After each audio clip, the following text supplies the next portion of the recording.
All right, folks, listen, it's Thursday, which means it's time for us to talk about what is opening this week, brought to you by our friends at AMC Theaters. Now, we already talked about one of the films opening this week, The Magnificent Seven. We talked about that on Tuesday, but another little animated film is opening this week as well. Natasha, tell us about it. Well, Storks is opening this week. Storks deliver babies, or at least they used to. Now they deliver packages for a global internet retail giant. Junior, voiced by Andy Samberg, the company's top delivery stork, lands in hot water when the baby factory produces an adorable but wholly unauthorized girl. Desperate to deliver this bundle of trouble, Junior and his friend Tulip, voiced by Katie Crown, the only human on Stork Mountain, race against time to make their first baby drop before the boss finds out. Giant sack of crap is a phrase I have used in association with this movie Storks ever since I saw the first little teaser about 6 or 7 months ago. Saw the first trailer, didn't improve it. The last trailer they put out, which was only about 2 weeks ago, I saw it in theater, and I was sitting with Ann, and we were both kind of giggling, and we looked at each other like, this was the first trailer they put out that actually made it look like it might be okay. I went to go see it. Actually, all of us saw it together. Mm-hmm. It ain't half bad. It ain't half bad. I mean, what I said about it is, like, a lot of times you'll say a movie was pretty good and then it ruined the ending. To me, it's actually completely opposite. The movie's pretty good. It's got some good chuckles. It's got some good moments, some nice laugh out loud moments here and there.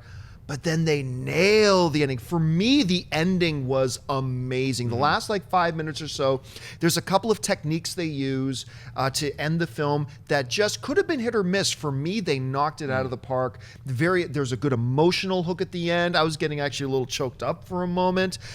This is a nice little film. Is it better than Kubo and the Two Strings? No. Is it better than Finding Dory? Probably not. Is it going to be like a serious contender for animated film of the year? Probably not. But I think this is a decent little movie that I think you'll have a good time watching. So I actually kind of liked it. Christian, what do you think about it? Yeah, I feel the same way. When I saw this movie, I didn't like the trailers whatsoever, and I thought it was just going to be because WAG, Warner's Animation Group, hasn't done anything too great. So I was like, I don't know what to expect here. It just looks like a generic kind of try to cash grab. And I thought that throughout the first 45 minutes, I was like, this is okay. This is fine. I'm invested enough in the character, but the ending, I found myself caring about the characters a lot more than I thought that I would. There was a nice emotional hook. It was, there was some Can I ask you something? Yeah. Because I said this to Mark when we were leaving the theater. I thought during that ending sequence, I thought I caught you wiping a tear away. I did too. I thought right? It wasn't a wipe. It wasn't a tear. Are you sure? Wipe. No, I don't know. It wasn't. Anyway, guys, it was a blood tear. It wasn't. No, I'm the first to admit. Like a little nail came out of his eye. If I got a tear coming out, I'm the first to admit it, but not in that one. But I will tell you that for parents, absolutely. Yeah. Was I emotionally hooked? Yes, 100%. And I thought that there were a lot of great voice work. That Andy Samberg did a great job. I thought our buddy Steve Glickman did a great job. So, yeah, the movie it's not a great movie, but I think it's certainly enjoyable. And I can't wait to show my daughter this weekend, and I'll bring some tissues. Shanab, what do you think about it? Yeah, it's a really fun film, and I'll stick with what you guys are saying as well. I mean, I was going to say the things that stood out to me, the pigeon, the wolves, the penguins. So those three in that order, I thought was like the high notes of that film. Our new friend, the king of voiceover, Stephen Kramer Glickman. You'll hear more about him. He did an incredible job. He did lots of multiple voices.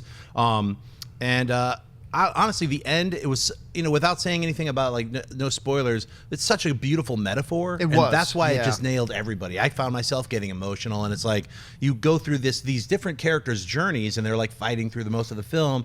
We come to an end.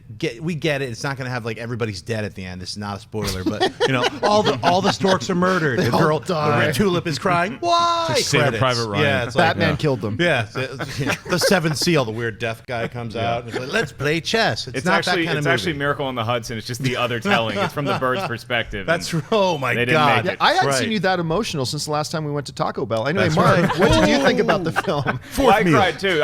Just because I was horrified at the premise that a bird can drop a baby off of your house and now you have to raise it. That is a horror movie, kids. Well, you have to be able to write letters. You're good. Oh, you got to write letters? Yeah, you're good. Okay, finally, my lack of education comes into play. I loved this premise when I heard about it 9 months ago or whatever it was, because it is hilarious. Was that a baby joke? It was not a baby joke. It's just the comedy spills out even when I'm not trying. 9 It's literally months. sweating out of my right armpit. I enjoyed this movie for what it was, and Nicholas Stoller is the co-director of it, and he's got a couple comedic hits in there that just floored me. Like Schnepp said, the wolves without giving anything away. There's a couple other parts in there. Stephen Kramer Glickman was great. Kelsey Grammer as Hunter.